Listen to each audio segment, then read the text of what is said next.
എല്ലാവർക്കും നമസ്കാരം. ഇന്ന് ഒരു പ്രധാനപ്പെട്ട ഒരു വിഷയത്തെക്കുറിച്ചൊന്ന് സംസാരിക്കാമെന്നാണ് ഞാൻ ആഗ്രഹിക്കുന്നത്. നമ്മൾക്കറിയാം, ഇപ്പോൾ നഴ്സുമാരുടെയൊക്കെ സമരം നടന്നുകൊണ്ടിരിക്കുകയാണ് അല്ലേ? തങ്ങൾക്ക് അടിസ്ഥാന ശമ്പളം 40,000 രൂപ, അതായത് 40,000 എബവ് വേണം എന്ന് പറഞ്ഞിട്ടുള്ള സമരങ്ങൾ നടന്നുകൊണ്ടിരിക്കുകയാണ്. അപ്പോൾ ഇതിൻ്റെ ഇടയ്ക്ക് നമ്മൾ എവിടെ നോക്കിയാലും, സോഷ്യൽ മീഡിയ തുറന്നാലും എവിടെ നോക്കിയാലും ഒരു ഹോസ്പിറ്റലിൻ്റെ ചരിത്രം മാത്രമേ പുറത്തോട്ട് വരുന്നുള്ളൂ അല്ലേ? ഒരു ഹോസ്പിറ്റലിൻ്റെ മുന്നിലിരുന്ന് സമരം ചെയ്യുന്നത്, പ്രത്യേകിച്ച് മറുനാടൻ മലയാളി പുറത്തു വിടുന്നതും ഒരൊറ്റ ഹോസ്പിറ്റലിൽ നടക്കുന്ന നേഴ്സുമാരുടെ സമരത്തെക്കുറിച്ച് മാത്രമാണ്. അതേതാണെന്ന് നിങ്ങൾക്കറിയാമല്ലോ അല്ലേ? നമ്മുടെ കോട്ടയത്തുള്ള ജ്ഞാനായ കത്തോലിക്സിൻ്റെ അധീനതയിലുള്ള കാരിത്താസ് ഹോസ്പിറ്റൽ, അതിൻ്റെ മുൻപിൽ നടക്കുന്ന സമരത്തെക്കുറിച്ച് മാത്രമാണ് മറുനാടൻ മലയാളി ഫോക്കസ് ചെയ്യുകയും പുറത്തോട്ട് വിടുകയും ചെയ്യുന്നത്. മറുനാടൻ മലയാളി ഉടമയായ ഷാജൻ്റെ ഒരു എന്താ പറയുക, ഒരു ഗിരിപ്രഭാഷണമൊക്കെ അവിടെ നിന്ന് കേട്ടു. കർത്താവ് അങ്ങനെയല്ലേ, കർത്താവ് ഇങ്ങനെയല്ലേ, കർത്താവിൻ്റെ കാര്യമൊക്കെ പറഞ്ഞുകൊണ്ട് ഷാജൻ പറയുന്നത് കേട്ടു. എൻ്റെ പൊന്ന് ഷാജ, താങ്കളുടെ വർത്താനം കേൾക്കുമ്പോൾ തോന്നുന്നത് എന്താണെന്നറിയാമോ? ചെകുത്താൻ്റെ ഒരു സുവിശേഷം എന്ന് മാത്രമേ തോന്നുന്നുള്ളൂ. കാരണം എത്രയോ ആൾക്കാരുടെ കണ്ണുനീരിന് താങ്കൾ ഉടമയായിട്ടുണ്ട്. എത്രയോ പേരുടെ കുടുംബങ്ങളുടെ കണ്ണുനീരും എത്രയോ വ്യക്തികളെയും താങ്കൾ കണ്ണുനീര് കുടിപ്പിച്ചിട്ടുണ്ട്. കള്ള ന്യൂസുകൾ എത്രയെണ്ണം നിങ്ങൾ പുറത്തോട്ട് വിട്ടിട്ടുണ്ട്. പൈസയ്ക്ക് വേണ്ടി എത്ര പേരെ നിങ്ങൾ ഭീഷണിപ്പെടുത്തിയിട്ടുണ്ട്.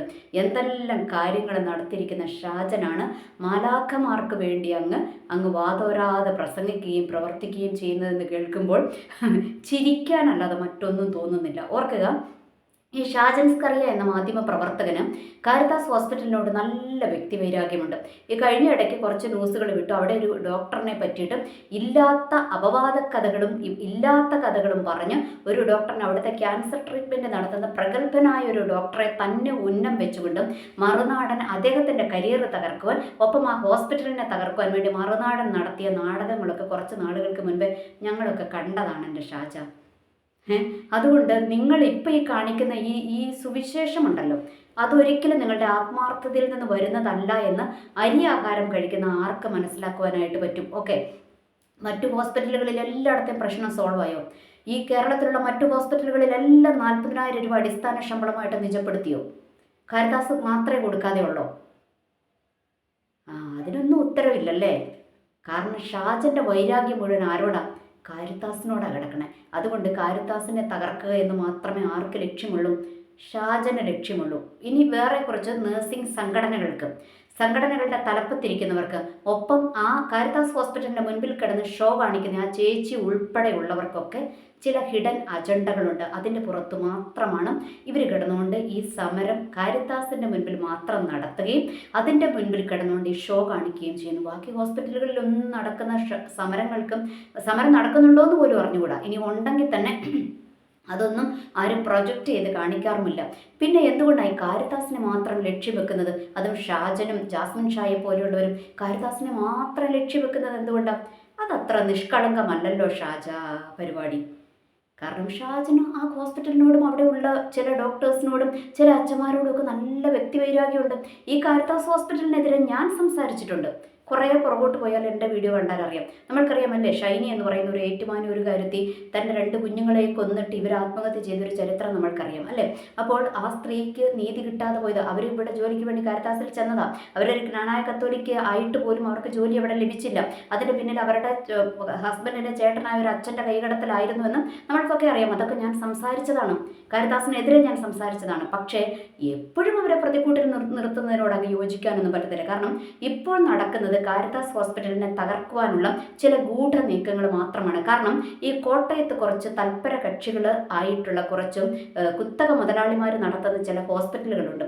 വമ്പൻ തുക മുടക്കി പണിതിട്ടിരിക്കുന്ന ഹോസ്പിറ്റലുകളുണ്ട്. അതുകൂടാതെ കോർപ്പറേറ്റ് മുതലാളിമാരിൽ നിന്ന് അവരുടെ ഷെയർ മേടിച്ച് പണിതിട്ടിരിക്കുന്ന ഹോസ്പിറ്റലുകളുണ്ട്. അപ്പോൾ അവർക്കൊക്കെ അവർ ഉദ്ദേശിക്കുന്ന ആ ഒരു അവയവക്കടത്തും അവർ ഉദ്ദേശിക്കുന്ന തരത്തിലുള്ള വലിയ മാഫിയകളുടെ വളർച്ചയും നടക്കണമെങ്കിൽ കാരിത്താസ് ഇവിടെ പൂട്ടിക്കെട്ടണം. കാരണം കാരിത്താസിലോട്ടാണ് ഒരുമാതിരിപ്പെട്ടവർക്കൊക്കെ ഒന്നിച്ച് കടന്നു ചെല്ലുവാനായിട്ട് പറ്റുന്നത്. അവിടെ തീരെ പൈസ കുറവാണെന്നൊന്നുമല്ല ഞാൻ പറയുന്നത്. അവിടുത്തെ ആ ഹോസ്പിറ്റലിൻ്റെ എന്താ പറയുക, അവിടെ നല്ല പൈസയുണ്ട്. അതുപോലെ തന്നെയുള്ള ഒരു എന്താ പറയുക, ഒരു സർവീസ് അവർ പുറത്തോട്ട് കൊടുക്കുന്നുമുണ്ട്.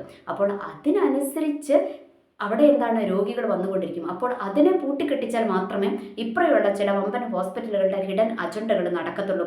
അപ്പോൾ അതിനു വേണ്ടിയിട്ട് ഈ നഴ്സിംഗ് സംഘടനകളുടെ തലപ്പത്തിരിക്കുന്നവരും ഈ ഹോസ്പിറ്റലിൻ്റെ തലപ്പത്തിരിക്കുന്ന ചില വ്യക്തികളും ഒക്കെ കൂടെ ചേർന്നിട്ട് കൈ കോർത്തിട്ട് നടത്തുന്ന ചില നാടകം മാത്രമാണ് ഇന്ന് കാരിത്താസിൻ്റെ മുൻപിൽ അരങ്ങേറുന്നത് എന്നുള്ളതൊരു യാഥാർത്ഥ്യമാണ്. അല്ലാതെ അത് നിഷ്കളങ്കമൊന്നുമല്ല. അവിടെ കിടന്നുകൊണ്ട് ഒരു ചേച്ചിയുടെ പ്രസംഗമൊക്കെ ഞാൻ കേട്ടു. മറുനാടൻ തന്നെ പുറത്തോട്ട് വിട്ടത്. പുള്ളിക്കാരത്തി ശവപ്പെട്ടിക്കകത്ത് കയറി കിടക്കുന്നു. ഇതൊക്കെ കണ്ടപ്പോൾ പുള്ളിക്കാരത്തി ഭയങ്കര വികാരാധീനയായിട്ടൊക്കെ സംസാരിക്കുന്നുണ്ട്. അപ്പോൾ പുള്ളിക്കാരത്തിക്ക് നല്ല ശമ്പളമുണ്ട്. 40 അല്ല, പുള്ളിക്കാരത്തിക്ക് 50, 60 ഒക്കെ കിട്ടുന്നുണ്ട്. പുള്ളിക്കാരത്തിക്ക് അവിടെ നല്ല ശമ്പളം ഈ കാരിത്താസ് ഹോസ്പിറ്റലിന് അകത്തുനിന്ന് മേടിച്ചിട്ടാണ് ഈ പുള്ളിക്കാരത്തി അവിടെ കിടന്നുകൊണ്ട് ഈ ഷോ കാണിക്കുന്നത്. എന്നിട്ട് പുള്ളിക്കാരത്തി പറഞ്ഞൊരു കാര്യമുണ്ട്. എന്താ പറഞ്ഞതെന്ന് അറിയുമ്പോൾ പുള്ളിക്കാരത്തി പറഞ്ഞു, കുഞ്ഞാടുകളെ, എൻ്റെ മുൻപിലിരിക്കുന്ന സമരത്തിനിരിക്കുന്ന കുഞ്ഞാടുകളെ, ഞാൻ നിങ്ങൾക്ക് വേണ്ടിയാണ് കഷ്ടപ്പെടുന്നതെന്ന്. ഒന്നുമല്ല ചേച്ചി, ചേച്ചിയൊക്കെ ഇതിൻ്റെ പിന്നിൽ കിടന്നുകൊണ്ട് ചില ടൈയപ്പുകൾ നടത്തിയിട്ടുണ്ടെന്നും ചില ഗൂഢാലോചനകളുടെ നീക്കത്തിൻ്റെ ഒരു പ്രതിനിധിയാണ് താങ്കൾ എന്നുമുള്ള കാര്യങ്ങളൊക്കെ നമ്മൾക്കറിയാം. അതൊക്കെ നമ്മൾക്കറിയാം ചേച്ചി. അല്ലാതെ ചേച്ചി ആ താഴെ ഇരിക്കുന്ന പാവപ്പെട്ട നേഴ്സുമാരെ രക്ഷിക്കാൻ വേണ്ടിയിട്ടൊന്നുമല്ല. പകരം അവർക്ക് കുരുക്കൊരുക്കുവാണ് നിങ്ങൾ ചെയ്യുന്നത് എന്നുള്ളൊരു യാഥാർത്ഥ്യം ആ ഇരിക്കുന്ന കുഞ്ഞാടുകൾക്ക് മനസ്സിലാകുന്നില്ലെന്നേ ഉള്ളൂ. എന്നാൽ പുറത്തുള്ള കുറച്ച് വിവരമുള്ളവർക്കൊക്കെ അത് മനസ്സിലാകുന്നുണ്ട് കേട്ടോ. അതുകൊണ്ട് ചേച്ചീനെ സംബന്ധിച്ചിടത്തോളം ചേച്ചിയുടെ ജോലിയുടെ റിട്ടയർമെൻറ്റ് ടൈമിൻ്റെ സമയമൊക്കെ അടുത്തു. എന്ന് വെച്ചാൽ ചേച്ചിക്ക് ഇച്ചിരി നല്ല പ്രായമുണ്ട്. ചേച്ചിക്ക് ആവശ്യത്തിലധികം ചേച്ചി സമ്പാദിച്ചു. ആവശ്യത്തിലധികം ചേച്ചിക്ക് എന്ത് കിട്ടി? ശമ്പളം കിട്ടുകയും ചെയ്തു. ഇതേ കാരിത്താസ് ഹോസ്പിറ്റലിൽ നിന്ന് ചേച്ചി 1-2 വർഷം അവിടെ ജോലി ചെയ്യുന്നതല്ല കേട്ടോ. ചേച്ചി പണ്ട് തൊട്ടേ ഉള്ളത്. അതായത് 650 രൂപ, 650 അല്ല, ചേച്ചി പറഞ്ഞത് 650 എന്ന് പറഞ്ഞിട്ട് 950 ഫീസ് കൊടുത്തിട്ട്, ഹോസ്റ്റൽ ഫീസ് കൊടുത്തിട്ട്, പിന്നെ 650 രൂപ ചേച്ചിക്ക് മിച്ചം പിടിക്കാൻ കിട്ടുന്നുണ്ടെന്നാണ് പറഞ്ഞു. അങ്ങനെയാണെങ്കിൽ ചേച്ചിക്ക് എത്ര കിട്ടുന്നുണ്ട്? 1600 രൂപയൊക്കെ സ്റ്റാർട്ടിങ് നേഴ്സുമാർക്ക് ശമ്പളം കിട്ടിയ സമയത്ത് തന്നെ ചേച്ചി ജോയിൻ ചെയ്തത് അവിടെ. എന്നിട്ട് എന്തേ ചേച്ചി ഇത്രയും നാളും അവിടെ തന്നെ പിടിച്ചു നിന്നതും? ഈ ഹോസ്പിറ്റൽ ഇത്ര മോശമാണെങ്കിൽ ചേച്ചിക്ക് പണ്ടേ ഇറങ്ങി പോകാമായിരുന്നില്ലേ? ഒരു OET എഴുതി, അല്ലെങ്കിൽ ഒരു IELTS ഒക്കെ എഴുതി വിദേശത്തോട്ടൊക്കെ പോകാമായിരുന്നില്ലേ? അല്ലെങ്കിൽ അവിടെ തന്നെയുള്ള കുത്തക മുതലാളിമാർ നടത്തുന്ന മറ്റു ഹോസ്പിറ്റലുകളിലേക്ക് പോകാമായിരുന്നില്ലേ? എന്തുകൊണ്ടാണ് ചേച്ചി അങ്ങോട്ടൊന്നും പോകാതെ കാരിത്താസിൽ തന്നെ നിന്നതും? കാരിത്താസിൽ ഇച്ചിരി ആനുകൂല്യങ്ങളൊക്കെ കൂടുതൽ കിട്ടുന്നുണ്ട് അല്ല ചേച്ചി? ഉണ്ട്, എനിക്കറിയാം. കാരണം അവിടെ ഞാനിതൊക്കെ അന്വേഷിച്ചിട്ട് തന്നെയാണ് സംസാരിക്കുന്നത്. അല്ലാതെ ഞാനൊരു പെന്തക്കോസ്തുകാരത്തി അല്ലാതെ എനിക്ക് ഈ കനാനായ കത്തോലിക്കിൻ്റെ കാരിത്താസിന് വേണ്ടി സംസാരിക്കേണ്ട യാതൊരു കാര്യവും എനിക്കില്ല. ഓക്കെ, അപ്പോൾ പക്ഷേ ചില സത്യങ്ങളൊക്കെ നമ്മളൊന്ന് പുറത്തോട്ട് വിടണ്ടേ? കാരണം എൻ്റെ ചാനലിൻ്റെ പേര് വോയിസ് ഓഫ് ജസ്റ്റിസ് എന്നാണ്. അപ്പോൾ ഞാൻ ചില സത്യങ്ങളൊക്കെ ഒന്ന് പുറത്തോട്ട് പറയണ്ടേ? കാരണം ഇവരെ സംബന്ധിച്ചിടത്തോളം എന്താ കാര്യം എന്നറിയാവോ? ഞാൻ പറഞ്ഞു, ഒന്നാമത്തത് മറ്റു ഹോസ്പിറ്റലുകളെ രക്ഷിക്കുവാൻ വേണ്ടിയിട്ട് നഴ്സിംഗ് സംഘടനകളും അതിൻ്റെ തലപ്പത്തിരിക്കുന്നവരും ചേർന്ന് നടത്തുന്ന ഒരു നാടകം മാത്രമാണ് ഈ സമരം എന്ന് പറയുന്നത്. എന്തോരം സമരങ്ങൾ നടത്തിയിട്ട് കാര്യങ്ങൾ നേടിയെടുത്തില്ല എന്നല്ല. പക്ഷേ നമ്മൾ സമരം നടത്തുമ്പോൾ, ഒരു ഹോസ്പിറ്റലിൻ്റെ മുൻപിൽ മാത്രം ഇരുന്ന് സമരം നടത്തുമ്പോൾ അതിനകത്ത് എന്തോ ഒന്ന് ചീഞ്ഞ് നാറുന്നില്ലേ? അത് നമ്മൾ അറിയണം. അതൊന്ന് വെളിച്ചത്തോട്ട് കൊണ്ടുവരുവാൻ വേണ്ടിയിട്ടാണ് ഞാൻ ഇന്ന് ഈ വീഡിയോ ചെയ്യുന്നത്. ഓക്കെ, ഇനി നമ്മൾ മനസ്സിലാക്കേണ്ട ഒരു കാര്യമുണ്ട്. ഓക്കെ, നമ്മളൊരു ഹോസ്പിറ്റലിൽ ജോലിക്ക് ചെല്ലുമ്പോൾ, അല്ലെങ്കിൽ ഹോസ്പിറ്റലില്ല ഏത് പ്രൈവറ്റ് സ്ഥാപനങ്ങളിലും നമ്മൾ ജോലിക്ക് കയറുമ്പോൾ അവർ നമ്മളോട് പറയും, ഇന്ന കാര്യങ്ങളൊക്കെ ഇവിടെ ഉണ്ട്, ഇന്നതാണ് ഇവിടുത്തെ രീതികൾ, ഇവിടെ ഞങ്ങൾ കൊടുക്കുന്ന അടിസ്ഥാന ശമ്പളം ഇത്രയുമാണ്, പിന്നെ നിങ്ങളുടെ എക്സ്പീരിയൻസ് അനുസരിച്ച് കൂട്ടിത്തരും, അതല്ലാതെ TA DA ഒക്കെ ഉണ്ടെങ്കിൽ അല്ലെങ്കിൽ ഇൻസെൻറ്റീവുകൾ ഉണ്ടെങ്കിൽ അത് നമ്മൾ തരും. അത് അവരവരുടെ കാര്യം അവർ ആദ്യം തന്നെ പറയും അല്ലേ? എന്നിട്ടല്ലേ നമ്മളവിടെ ജോലിക്ക് കയറുന്നത്.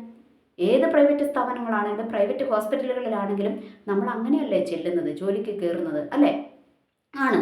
എന്നിട്ട് ഇത് അംഗീകരിച്ച് എഴുതി കൊടുത്ത് നമ്മളവിടെ ജോലിക്ക് കയറിയിട്ട് പിന്നെ ആ മാനേജ്മെൻറ്റ് സ്ഥാപനത്തിനെതിരെ നമ്മൾ സമരം ചെയ്യുന്നത് അത്ര നല്ല കാര്യമാണോ ചേച്ചി?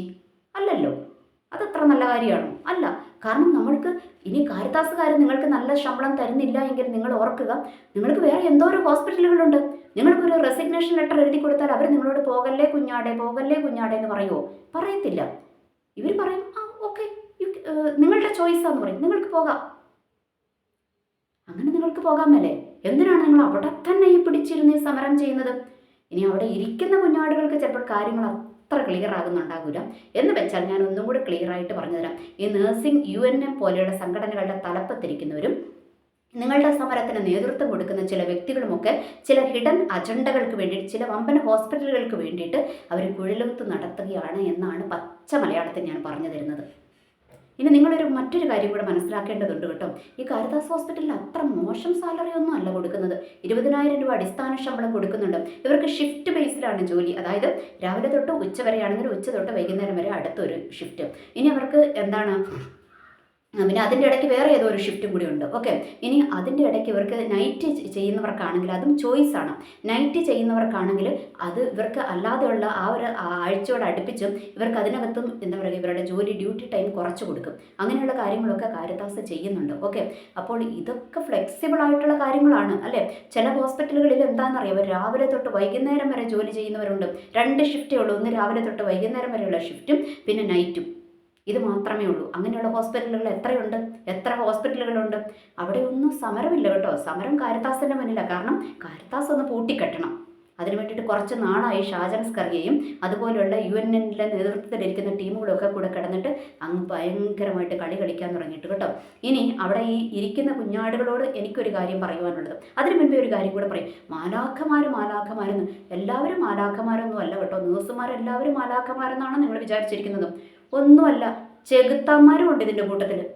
ഈ കഴിഞ്ഞിടയ്ക്ക് ഞാൻ ഫേസ്ബുക്കിനകത്ത് ഒരു പോസ്റ്റ് വായിച്ചത്. ഒരു നേഴ്സ് എഴുതിയിരിക്കുന്നു, സൂചി പേടിയായ ഒരു സ്ത്രീ, ഒരു ചെറിയ പെൺകുട്ടി, അവർക്ക് സൂചി പേടിയാണ്. അപ്പോൾ അവരവരുടെ ഹസ്ബൻഡോ അല്ലെങ്കിൽ അപ്പനോ ആരോ വന്നപ്പം ഇങ്ങനെ അവരുടെ കയ്യെ മുറുക്കെ പിടിച്ചു, അയ്യോ വേണ്ടേ വേണ്ടേ എന്ന് പറഞ്ഞുകൊണ്ട് എന്തോ വെച്ചാൽ ഒരു ഷോ കാണിച്ചു പോലും എന്നാണ് ഇവർ പറയുന്നത്. അപ്പോൾ അതിൻ്റെ പേരിൽ ഒരു വലിയ പോസ്റ്റൊക്കെ എഴുതിയിട്ടുണ്ടായിരുന്നു. അപ്പോൾ ആ പോസ്റ്റ് വായിച്ചപ്പം ഈ സ്ത്രീയെ സംബന്ധിച്ചിടത്തോളം അവർ ഭയങ്കര ഫ്രസ്ട്രേഷനുള്ളൊരു സ്ത്രീയാണെന്നാണ്, ഒരു നേഴ്സാണെന്നാണ് എനിക്ക് മനസ്സിലാക്കുവാനായിട്ട്. എനിക്കെന്താ അതിൻ്റെ കീഴിൽ ഒരുപാട് പേര് കമൻറ്റ് ഇട്ടിട്ടുണ്ടായിരുന്നു. അപ്പോൾ അവരിൽ നിന്നൊക്കെ നമ്മൾക്ക് മനസ്സിലാക്കുവാനായിട്ട് പറ്റിയത്. ഓക്കെ, അപ്പോൾ പിന്നെ നമ്മൾ ഹോസ്പിറ്റലിൽ ചെന്ന് കഴിയുമ്പോൾ എല്ലാവരും അയ്യോ കുഞ്ഞാടെ എന്നൊക്കെ പറഞ്ഞിട്ടാണോ സംസാരിക്കുന്നത്, മോനെ മോളെ എന്നൊക്കെ പറഞ്ഞിട്ടാണോ സംസാരിക്കുന്നത്? അല്ല, നല്ലപോലെ സംസാരിക്കുന്ന നേഴ്സുമാരുണ്ട്, നല്ലപോലെ ഇടപെടുന്ന ഡോക്ടർമാരുണ്ട്. എന്നാൽ ചെകുത്താൻ്റെ കുപ്പായമിട്ട നേഴ്സുമാരുമുണ്ട്, ചെകുത്താൻ്റെ കുപ്പായമിട്ട ഡോക്ടർമാരുമുണ്ട്. എത്ര ഡോക്ടർമാരുടെ പിഴവുകളിൽ എത്ര രോഗികൾ മരിക്കുന്നു, അതൊക്കെ ഉണ്ട്. പക്ഷേ അതുകൊണ്ട് എല്ലാവരും മാലാഖമാരെന്നൊന്നും പറഞ്ഞാൽ എല്ലാവരും അങ്ങ് സമ്മതിച്ചു തരുമെന്നൊന്നും വിശ്വസിക്കരുത് കേട്ടോ. ഓക്കെ, ഇനി അതെല്ലാം അവിടെ നിൽക്കട്ടെ. ഇനി അടുത്തൊരു കാര്യം പറയും. ഷാജൻ സ്കറിയ നേഴ്സുമാർക്ക് ശമ്പളം കൊടുക്കാൻ വേണ്ടിയിട്ട് അങ്ങ് ഭയങ്കര ഞെളിവിരി കൊള്ളുന്നുണ്ടല്ലോ. അല്ല ഷാജ, നമ്മുടെ ബിഗ് ടി വി എന്ന് പറഞ്ഞിട്ട് ഒരെണ്ണം തുടങ്ങിയിട്ടുണ്ട്. അവിടെ നമ്മുടെ സുജയ പാർവതി എന്ന് പറയുന്ന സ്ത്രീക്ക് കിട്ടുന്നത് 10 ലക്ഷം രൂപയാണ്. മറുനാടനിൽ എന്തേ കൊടുക്കാത്തേ? ബിഗ് ടി വി 10 ലക്ഷം കൊടുക്കുന്നുണ്ട്, എന്നാൽ മറുനാടൻ എന്താ കൊടുക്കാത്തത്? മറുനാടൻ്റെ എത്ര സ്റ്റാഫുകൾക്ക് 10 ലക്ഷം കൊടുക്കുന്നുണ്ട്? പോട്ടപ്പോൾ 1 ലക്ഷം എത്ര പേർക്ക് കൊടുക്കുന്നുണ്ട്? എന്താ കൊടുക്കാത്തത്? പറ്റത്തില്ലല്ലേ. എന്ന് വെച്ചാൽ ആന മുക്കുന്ന കണ്ടുകൊണ്ട് അണ്ണാന് മുക്കാൻ പറ്റത്തില്ല. അത് ഷാജൻ അറിയാം, ഷാജൻ്റെ ഫീൽഡിൽ അതറിയാം. ഇതുപോലെ തന്നെ ഓരോ ഹോസ്പിറ്റലുകളിലും ചിലർക്ക് കൊടുക്കാനുണ്ടാകും, ചിലർക്ക് കൊടുക്കാനില്ല. ഇപ്പോൾ കാരിത്താസിനെ സംബന്ധിച്ചിടത്തോളം അവർക്ക് അത്രയും കൊടുക്കാനില്ല. അവർക്ക് അവരുടെ പരിമിതിയിൽ നിന്നുകൊണ്ടേ അവർക്ക് കൊടുക്കുവാനായിട്ട് പറ്റത്തുള്ളൂ. അതുകൊണ്ട് അവർ അത്രയും കൊടുക്കാമെന്ന് പറയുന്നു. നമ്മൾക്ക് സൗകര്യമുണ്ടെങ്കിൽ അവിടെ ജോലി ചെയ്താൽ മതിയല്ലോ, ഇല്ലെങ്കിൽ റെസിഗ്നേഷൻ കൊടുത്ത് വേറെ ഹോസ്പിറ്റലുകളിലോട്ട് പോകാമല്ലോ. എന്തുകൊണ്ടാണ് പോകാത്തത്? എന്തുകൊണ്ടാണ് അവിടെ ഇരുന്ന് ഈ സമരം ചെയ്യുന്നത്? അപ്പം നമ്മൾക്ക് കക്ഷത്തിലുള്ളത് പോകാനും പാടില്ല, ഉത്തരത്തിലുള്ളത് എടുക്കുകയും ചെയ്യണം. അതെങ്ങനെയാണ് ശരിയാകുന്നത്? ഇനി ഒറ്റ എക്സാമ്പിൾ കൂടെ ഞാൻ പറഞ്ഞുതരാം. നിങ്ങൾ ഈ കേരളത്തിൽ കിടന്നുകൊണ്ടല്ലേ ഈ സമരവും ഈ കാര്യങ്ങളും ഒക്കെ നടക്കത്തുള്ളൂ. കേരളത്തിന് വെളിയിലോട്ടൊന്നും പോയി ഈ പരിപാടിയൊന്നും ഇല്ല കേട്ടോ. ഈ കേരളത്തിലേ ഉള്ളൂ എന്തിനും ഏതിനും സമരം. ഏത് സ്ഥാപനങ്ങളും ഇവിടെ പൂട്ടിക്കെട്ടിക്കുന്നത് ഈ ഇതുപോലെയുള്ള സംഘടനകളും അതുപോലെയുള്ള സമരങ്ങളുമാണ് ഇവിടെയുള്ള എന്തും പൂട്ടിക്കെട്ടിക്കുന്നത്. എത്ര കമ്പനികൾ പൂട്ടിക്കെട്ടിച്ചിരിക്കുന്നു ഇവിടുത്തെ ഈ സമരം കാരണം. കേരളത്തിന് വെളിയിലിട്ടൊക്കെ ഒന്ന് പോയിട്ട് നിങ്ങൾക്കൊന്ന് സമരം നടത്താമോ? ഒരു പട്ടിയുടെ വിലയും കിട്ടത്തില്ല. അതറിയാം അല്ലേ. കേരളത്തിന് വെളിയിലുള്ള ഹോസ്പിറ്റലുകളുടെ ചരിത്രം ഞാൻ പറഞ്ഞുതരാം. ബാംഗ്ലൂർ പോലെയുള്ള മെട്രോപൊളിറ്റൻ സിറ്റികളിലും എന്താ പറയുക ഫ്രഷറായിട്ട് കയറുന്ന ഒരു നേഴ്സിന് 16,000 രൂപ ശമ്പളം കൊടുക്കുന്ന വലിയ വലിയ ഹോസ്പിറ്റലുകളുണ്ട്. ലിസ്റ്റ് ഞാൻ പുറത്തോട്ട് വിടാം. അവർ പറയും, എടുക്കുമ്പോഴേ പറയും സ്റ്റാർട്ടിങ് ഞങ്ങൾ ഇത്രേ തരത്തുള്ളൂ, അത് കഴിഞ്ഞ് 6 മാസം കഴിഞ്ഞ് കഴിയുമ്പോൾ നിങ്ങൾക്ക് സാലറി കൂട്ടിത്തരും, പിന്നെ വർഷം എക്സ്പീരിയൻസ് വന്നു കഴിയുമ്പോൾ നമ്മൾ വീണ്ടും കൂട്ടിത്തരുമെന്ന് പറഞ്ഞ് കയറി ജോലി ചെയ്യുന്ന എത്ര പേരുണ്ട്? BSc നേഴ്സുമാരുണ്ട്, എത്ര പേര് ജോലി ചെയ്യുന്നുണ്ട്. അവരാരും അവിടെ സമരത്തിനൊന്നും പോകുന്നില്ല കേട്ടോ. കാരണം ഇത് കേരളത്തിലേ നടക്കത്തുള്ളൂ, വേറെ എവിടെയും ഇത് നടക്കിയാൽ. ഈ സമരവും പൂട്ടിക്കെട്ടൽ പരിപാടികളും നടക്കുന്നത് മുഴുവൻ കേരളത്തിലാണ്, വേറെ എവിടെയും ഇത് നടക്കത്തില്ല കേട്ടോ. ഇനി അടുത്തൊരു കാര്യം കൂടി ഞാൻ പറഞ്ഞുതരാം. കാരിത്താസ് ഹോസ്പിറ്റലിനെ സംബന്ധിച്ചിടത്തോളം അവിടെ ഞാൻ അന്വേഷിച്ചിടത്തോളം ഒരുപാട് എഫിഷ്യൻ്റ് ആയിട്ടുള്ള ഡോക്ടേഴ്സ് അവിടെ ജോലി ചെയ്യുന്നുണ്ട്. അപ്പോൾ അതൊന്ന് പൂട്ടിക്കെട്ടിച്ചാൽ അവിടുന്ന് ജോലി പോകുന്ന ഡോക്ടർമാരെയൊക്കെ വലിച്ചെടുക്കാൻ ഇപ്പറേ ടീമുകളുണ്ടെന്നേ. ഈ വമ്പൻ ഹോസ്പിറ്റലുകൾ ഇവിടുത്തെ ഡോക്ടർമാരെ നോട്ടവും ഇടുന്നുണ്ട്. നേഴ്സുമാർ വിചാരിക്കും നിങ്ങളെ നോട്ടം ഇടുന്നുണ്ട്. ഇല്ല, അവർക്ക് ഫ്രഷറെ കിട്ടിയാലും മതി. കാരണം അവർക്ക് ഫ്രഷർ മതി, ഫ്രഷേഴ്സിനെ കിട്ടിയാൽ മതി. കാരണം അവർക്ക് ചെറിയ സാലറി കൊടുത്താൽ മതി. പക്ഷേ ഡോക്ടർമാരെ അവർ ലക്ഷ്യം വെക്കുന്നുണ്ട്. ഇതും കൂടെ തിരിച്ചറിയണം. ഓക്കെ, അപ്പോൾ നിങ്ങൾ വിചാരിക്കും ഇതൊക്കെ അങ്ങ് ജെന്യുവനായിട്ട് നടക്കുന്ന കാര്യങ്ങളാണ്. ഇനി ഞാനൊരു കാര്യം പറയട്ടെ. മറുനാടനൊക്കെ കാരിത്താസിനെ അങ്ങ് ഫോക്കസ് ചെയ്ത് കാണിക്കുന്നുണ്ട്. ഈ കാരിത്താസ് ഹോസ്പിറ്റലിൽ മാത്രമേ ഉള്ളൂ. 40,000 അടിസ്ഥാനം കൊടുക്കാത്തത്? എന്തോരോ ഹോസ്പിറ്റലുകളുണ്ട്, ചെറിയ ചെറിയ ക്ലിനിക്കുകളും ഹോസ്പിറ്റലുകളിലും ഒക്കെ ജോലി ചെയ്യുന്ന നഴ്സുമാരുണ്ട്. അവർക്കൊക്കെ ഇത്രയും കൊടുക്കുക എന്ന് പറയുന്നത് പ്രായോഗികമാണോ? അല്ല. ഇവിടെയൊക്കെ നമ്മുടെ അടുത്തൊക്കെ എന്തോരം ക്ലിനിക്കുകളുണ്ട്. ആ ക്ലിനിക്കുകളിലൊക്കെ അവിടെയുള്ള നഴ്സുമാർക്ക് അടിസ്ഥാന ശമ്പളം ഈ 40,000 കൊടുക്കുക എന്ന് പറയുന്നത് പ്രായോഗികമാണോ? അല്ല. അവർക്ക് ഒരു മാസം കിട്ടുന്ന ലാഭം 40,000 കാണത്തുള്ളൂ. അതെടുത്ത് നേഴ്സിന് കൊടുത്തു കഴിഞ്ഞാൽ ബാക്കി കാര്യങ്ങൾ അവിടെ നടക്കണ്ടേ? ഇതൊക്കെ കൂടെ നമ്മളൊന്ന് ചിന്തിക്കണ്ടേ? ഇനി മൾട്ടിനാഷണൽ കമ്പനികളിലോട്ട് പോയാൽ, എന്തിനേറെ പറയുന്നത്, നമ്മുടെ എന്താ പറയുക, സോഫ്റ്റ്വെയർ കമ്പനികളിലോട്ട് പോയാൽ ഒരേ സീറ്റിൽ പല പല ഒരേ ജോലി ചെയ്യുന്ന ഒരേ സീറ്റിൽ ഇരിക്കുന്നവരും പല പല പല സാലറി മേടിക്കുന്നവരുണ്ട്. അവിടെ ഒറ്റ എണ്ണം എന്തിനു പോകത്തില്ല? സമരത്തിന് പോകത്തില്ല. കാരണം അതിൻ്റെയൊക്കെ ഉടമസ്ഥരെ കേരളത്തിലോ അല്ലെങ്കിൽ ഇന്ത്യയിലോ അല്ല ഇരിക്കുന്നത്. അതിൻ്റെയൊക്കെ ഉടമസ്ഥരെ ഇരിക്കുന്നത് വിദേശ രാജ്യങ്ങളിലാണ്. അവിടെ സമരത്തിന് പോയി കഴിഞ്ഞാൽ ഇറങ്ങി പൊക്കോളം പറയും. ഒരൊറ്റ മെയിൽ ഇറങ്ങി വീട്ടിൽ പൊക്കോളം പറയും. അതുകൊണ്ട് അവർ സമരത്തിന് പോകത്തില്ല. ഇവിടെ ഈ ചേച്ചി, അതായത് ഈ കാരിത്താസ് ഹോസ്പിറ്റലിൻ്റെ മുന്നിൽ കിടന്നുകൊണ്ട് ഈ ഷോ കാണിക്കുന്ന ചേച്ചി വർഷങ്ങളായിട്ട് അവിടെ ജോലി ചെയ്യുന്നുണ്ട്. അവർ പല സമരങ്ങൾക്ക് നേതൃത്വം കൊടുത്ത് ഇരുത്തുന്നുണ്ട്. കാരിത്താസ് ഹോസ്പിറ്റലിലുള്ള മാനേജ്മെൻറ്റ്സ് നല്ലതായതുകൊണ്ടാണ് നിങ്ങളെ വീണ്ടും അവിടെ ജോലിക്ക് ഇരുത്തുന്നത്.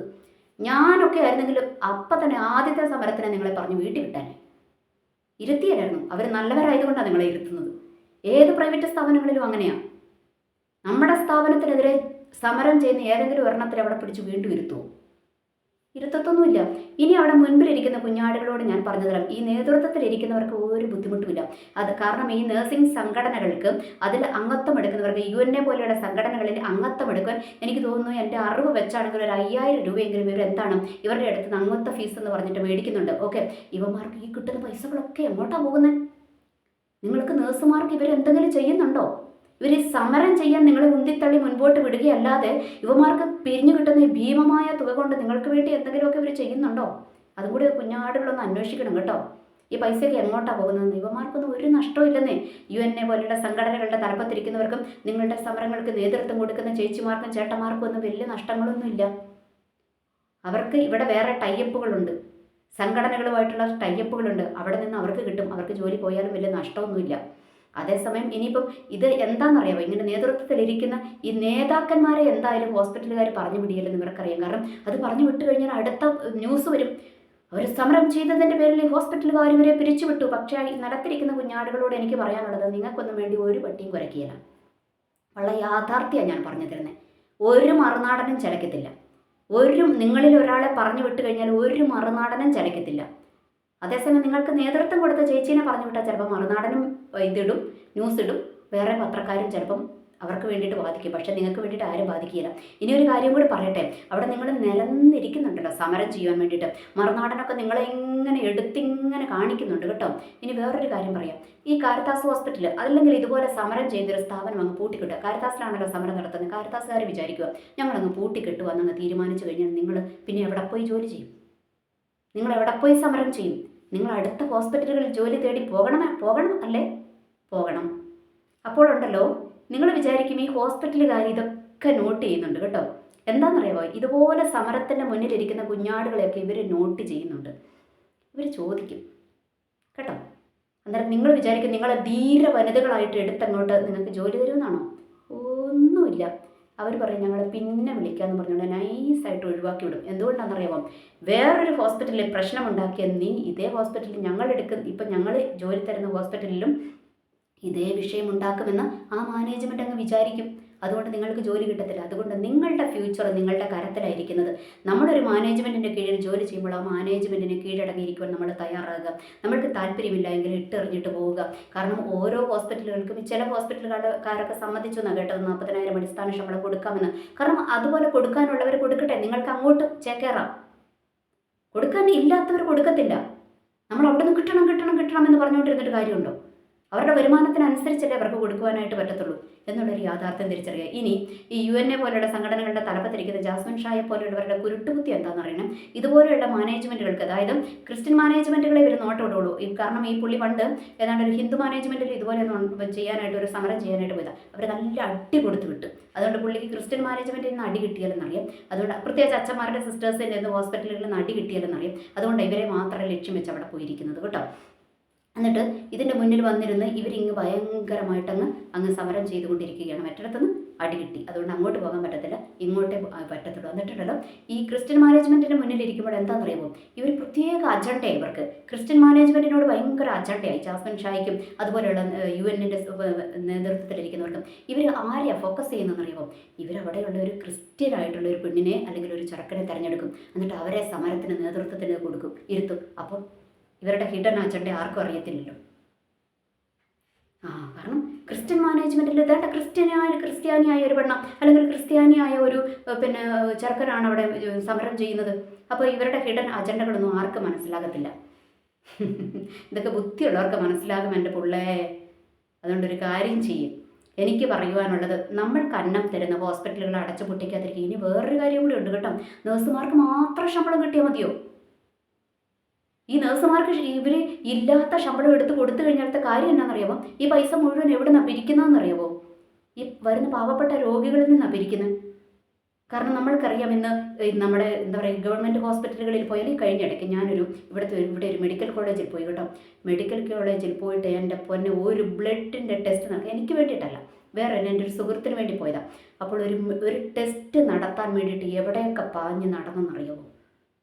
കാരണം ഒരു പ്രൈവറ്റ്, നമ്മളൊരു ഗവൺമെൻറ് ഹോസ്പിറ്റലിൽ പോയാൽ അവിടെ 100 നൂലാമാലകളാണ്. പിന്നെ അവർക്ക് തോന്നിയാലേ അവർ ചികിത്സിക്കത്തുള്ളൂ. അതുകൊണ്ട് ഈ രോഗികളായിട്ടുള്ള ആൾക്കാർ കടം മേടിച്ചും ഒക്കെ ഓടി വരുന്നത് എങ്ങോട്ടാണെന്നറിയാമോ? ഈ പ്രൈവറ്റ് ഹോസ്പിറ്റലുകളിലോട്ടാണ് വരുന്നത്. അപ്പോൾ ഇവിടെ വന്നു കഴിയുമ്പോൾ പലപ്പോഴും എത്ര ജീവനുകളാണ് പൊഴിഞ്ഞു പോകുന്നതെന്നറിയാം. കാരണം ഇവർക്ക് പൈസയില്ല, പ്രൈവറ്റ് ഹോസ്പിറ്റലിൽ പോകാൻ പൈസ ഇല്ലാത്തതുകൊണ്ട് എത്ര ജീവനുകളാണ് ചികിത്സ കിട്ടാതെ മരണപ്പെടുന്നതെന്നറിയാമോ?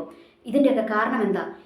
ഇവരുടെ ഈ നേഴ്സുമാർക്ക് ശമ്പളം, ഡോക്ടർമാർക്ക് ശമ്പളം, ഇവർക്ക് ശമ്പളം വേണമെന്ന് പറഞ്ഞുകൊണ്ട് ഇവർ ഭീമമായ തുക ആവശ്യപ്പെടും. ഇത് കൊടുക്കാൻ മാനേജ്മെൻറ്റ് നിർബന്ധിതരാകും. മാനേജ്മെൻറ്റ് എവിടെ നിന്നിട്ട് കൊടുക്കും? വരുന്ന രോഗികളെ പിഴിയും. അപ്പോൾ ഈ രോഗികൾക്ക് ഇതൊന്നും ബാധകമല്ലേ? എന്ത് മറന്നാടാ? ഈ രോഗികൾക്ക് വേണ്ടി താങ്കളൊരു വീഡിയോ ചെയ്യടേ, അവർക്കും ഒരു ആനുകൂല്യങ്ങളൊക്കെ കിട്ടണ്ടേ? അതെന്താ? അതൊന്നും എവിടെ ഇല്ല കേട്ടോ. നേഴ്സുമാർക്ക് ശമ്പളം കിട്ടണം, ഡോക്ടർമാർക്ക് ശമ്പളം കിട്ടണം, കൊടുക്കണം, അതൊക്കെ ന്യായം തന്നെയാണ്. പക്ഷേ അതാത് ഹോസ്പിറ്റലുകളുടെ അതാത് മാനേജ്മെൻറ്റിൻ്റെ എന്താ പറയുക രീതി അനുസരിച്ച് അവർക്ക് കൊടുക്കുവാനായിട്ട് പറ്റത്തുള്ളൂ. അല്ലാതെ ഒന്നും അവർക്ക് കൊടുക്കുവാനായിട്ട് പറ്റത്തില്ല. നമ്മൾക്ക് ഉള്ള ലാഭത്തിൽ നിന്ന് എടുത്തല്ലേ നമ്മൾക്ക് ശമ്പളം കൊടുക്കുവാനായിട്ട് പറ്റത്തുള്ളൂ. അതുകൊണ്ട് ഒരു മാനേജ്മെൻറ്റിനെ തകർക്കാൻ വേണ്ടിയിട്ടുള്ള നിങ്ങളുടെ ഈ ഗൂഢപദ്ധതി അവസാനിപ്പിക്കുക. ഇനി അവിടെ ഇരുന്ന് ഈ നിങ്ങളുടെ നേതൃത്വത്തിൽ ഇരിക്കുന്നവർക്ക് ഒന്നും നഷ്ടപ്പെടാനില്ല. അവർക്ക് അവിടുന്ന് വിടുന്നുമൊക്കെ ടൈപ്പുകളുണ്ടാകും, അവിടുന്ന് വിടുന്നുമൊക്കെ അവരുടെ കാര്യങ്ങൾ നടന്നു പോകും. പക്ഷേ ഇവിടെ നിലത്തിരിന്ന് അവരോട് ഐക്യദാർഢ്യം പ്രഖ്യാപിക്കുന്നവരുണ്ടല്ലോ, നിങ്ങൾ ഓർക്കുക, നിങ്ങളുടെ ഫ്യൂച്ചർ നിങ്ങളുടെ കരത്തിലായിരിക്കുന്നത്. ഇനി ഞാൻ ഒരൊറ്റ എക്സാമ്പിൾ പറയാം. ഈ കരത്താസുകാരങ്ങ് തീരുമാനിക്കുക, ഞങ്ങളിതങ്ങ് പൂട്ടിക്കെട്ടുവന്ന് തീരുമാനിക്കുക. നിങ്ങൾ 5, 6, 7, 8, 10 വർഷമൊക്കെ അവിടെ ജോലി ചെയ്തവരാണേ. നിങ്ങൾക്കൊരു എക്സ്പീരിയൻസ് സർട്ടിഫിക്കറ്റ് വേണം അല്ലേ? എക്സ്പീരിയൻസ് സർട്ടിഫിക്കറ്റ് നിങ്ങൾ അവിടെ ചെന്ന് കഴിയുമ്പോൾ നിങ്ങൾ കാരണം പൂട്ടിക്കെട്ടിയ മാനേജ്മെൻറ്റ് നിങ്ങൾക്ക് നല്ല എക്സ്പീരിയൻസ് സർട്ടിഫിക്കറ്റ് തരുമെന്ന് നിങ്ങൾ വിചാരിക്കുന്നുണ്ടോ? ഇല്ലല്ലോ. ഇതൊക്കെ നമ്മൾ ചിന്തിക്കണം. കാരണം ഇന്ന് ഈ ലോകത്തിൽ ഒരുത്തനും മറ്റുള്ളവർക്ക് വേണ്ടി വില മുടക്കാൻ തയ്യാറായവരൊന്നുമില്ല. ആ ചേച്ചി അവിടെ കിടന്നുള്ള പ്രസംഗിക്കുന്നത് കേട്ടു. ഞാൻ നിങ്ങൾക്ക് വേണ്ടിയിട്ടാണ്, ഒരു തേങ്ങയുമല്ല. ചേച്ചിക്ക് വേണ്ടിയിട്ടാണ് അവിടെ പണിയെടുക്കുന്നത്, ചേച്ചിക്ക് വേണ്ടിയിട്ടാണ് സമരം നടത്തുന്നത്, അല്ലാതെ നിങ്ങൾക്ക് വേണ്ടിയിട്ടൊന്നുമില്ല. കാരണം ഇന്നത്തെ മനുഷ്യൻ എന്ന് പറയുന്നത് സ്വാർത്ഥരാണ്. ആ സ്വാർത്ഥ മനുഷ്യന് ഒരൊറ്റ ലക്ഷ്യമേ ഉള്ളൂ, ഞാനും എൻ്റെ കുടുംബവും സുരക്ഷിതരായിരിക്കണം, എനിക്കും എൻ്റെ കുടുംബത്തിന് ജീവിക്കണം, ഈ ഒരു ചിന്തയുള്ളൂ. അല്ലാതെ നിങ്ങൾക്കൊന്നും വേണ്ടിയിട്ട് വില കൊടുക്കാൻ ഒരുത്തനും വരത്തില്ല. അങ്ങനെ വരുന്നുവെന്ന് നിരൂപിക്കുന്നവർക്ക് ഒരൊറ്റ ലക്ഷ്യമുള്ളൂ, അവർക്ക് എന്തെങ്കിലും ഹിഡൻ അജണ്ടകൾ അവരുടെ ബാക്കിലുണ്ടാകും. മറുനാടിനെ സംബന്ധിച്ചിടത്തോളം കാരിത്താസ് ഹോസ്പിറ്റലിൽ തകർക്കണമെന്നുള്ളതും മറുനാടൻ്റെ ഒരൊറ്റ ലക്ഷ്യമാണ്. അതുകൊണ്ടാണ് മറുനാടൻ കിടന്നുകൊണ്ട് ഈ ആട്ടമാടുന്നത് എന്നുള്ളൊരു യാഥാർത്ഥ്യം കൂടി തിരിച്ചറിയുക. അതുകൊണ്ട് നമ്മൾക്ക് അന്നം തരുന്ന ഹോസ്പിറ്റലുകൾ അത് ഏത് സ്ഥാപനവുമാകട്ടെ, അവരോടൊരു മര്യാദ കാണിക്കുവാൻ നമ്മൾ തയ്യാറാകുക. ഇനി വിദേശത്തേക്കൊക്കെ പോയി കഴിയുമ്പോൾ അവിടെ നല്ല ശമ്പളം തരുന്ന ഹോസ്പിറ്റലുകളുമുണ്ട്, ചെറിയ ശമ്പളം തരുന്ന ഹോസ്പിറ്റലുകളുണ്ട്. അവിടെയൊക്കെ ഇഷ്ടം പോലെ ഡോക്ടർമാരും നേഴ്സുമാരും ഒക്കെ പണിയെടുക്കുന്നുണ്ട്. പട്ടി പണിയെടുക്കുന്ന പോലെ പണിയെടുക്കുന്നുണ്ട്. എന്തേ? UN പോലെയുള്ള സംഘടനയ്ക്ക് അങ്ങോട്ടൊന്ന് പോകാൻ പറ്റുമോ സമരം നടത്താൻ? കുറച്ച് നേഴ്സുമാരെ സംഘടിപ്പിച്ച് സമരം നടത്താൻ പോകാൻ പറ്റുമോ? പറ്റിയല്ല. ഇവന്മാർ പോകുന്നതേ മിച്ചം ഉണ്ടാകത്തുള്ളൂ, പിടിച്ചകത്തിടും അവർ. അതുകൂടാതെ അവിടെയുള്ള ഒരൊറ്റ നേഴ്സുമാർ ഇവർക്ക് ഐക്യദാർഢ്യമായിട്ട് വരത്തുമില്ല. കാരണം അവർക്കറിയാം അവർക്ക് കിട്ടിയ ജോലി എങ്ങനെയാണ് കിട്ടിയതെന്ന് അവർക്കറിയാം. അത് പോയി കഴിഞ്ഞാലത്തെ വിവരവും അവർക്കറിയാം. അതുകൊണ്ട് അവരാരും വരത്തില്ല. ഓക്കെ, ഇനി ഇവിടെ മനസ്സിലാക്കുക, നേഴ്സുമാർ ഇന്ന് ഇഷ്ടം പോലെ പഠിച്ചിറങ്ങുന്നുണ്ട്. ഇപ്പോൾ മാനേജ്മെൻറ്റ് അങ്ങ് തീരുമാനിക്കുകയാണ് ഈ സമരത്തിനിരുന്ന സകല എണ്ണത്തിനെയും അങ്ങ് പിരിച്ചു വിട്ടിട്ട് പുതിയ പിള്ളേരെ ജോലിക്ക് എടുത്തു കഴിഞ്ഞാൽ കുറച്ച് നാൾ എല്ലാവരും കൂടെ കിടന്നുകൊണ്ട് ആ ഊ എന്നൊക്കെ പറയും. അത് കഴിഞ്ഞാൽ അതൊക്കെ അങ്ങ് നിൽക്കും. അടുത്ത ന്യൂസിൻ്റെ പുറകെ സോഷ്യൽ മീഡിയയും പത്രക്കാരും ഒക്കെ പോകും. നിങ്ങൾക്ക് നിങ്ങളുടെ ഫ്യൂച്ചർ നഷ്ടമാകുമെന്നല്ലാതെ വേറൊന്നുമില്ല. അതുകൊണ്ട് നമ്മൾ ജോലി ചെയ്യുന്ന മാനേജ്മെൻറ്റിനോട് നമ്മൾ ആത്മാർത്ഥത കാണിക്കുക, അവർക്ക് കീഴടങ്ങിയിരിക്കുക. നമ്മൾക്ക് പറ്റുന്നില്ലേ, റെസിഗ്നേഷൻ എഴുതി കൊടുത്ത് അടുത്ത സ്ഥലത്തോട്ട് പോകുക. അതാണ് മാന്യമായ രീതി എന്ന് പറയുന്നത്. അല്ലാതെ ഈ സമരം കൊണ്ടൊന്നും അത്യാവശ്യം നേടിയെടുക്കേണ്ടതൊക്കെ നേടിയെടുക്കണം. പക്ഷേ നമ്മൾ ഒരു ഹോസ്പിറ്റലിനെ തകർക്കാൻ വേണ്ടി കളിക്കുന്ന കളികൾക്കൊന്നും സപ്പോർട്ട് തരുവാനായിട്ട് പറ്റത്തില്ല. എനിവേ, എല്ലാവർക്കും നല്ലൊരു ദിവസം ആശംസിക്കുന്നു. നന്ദി, നമസ്കാരം.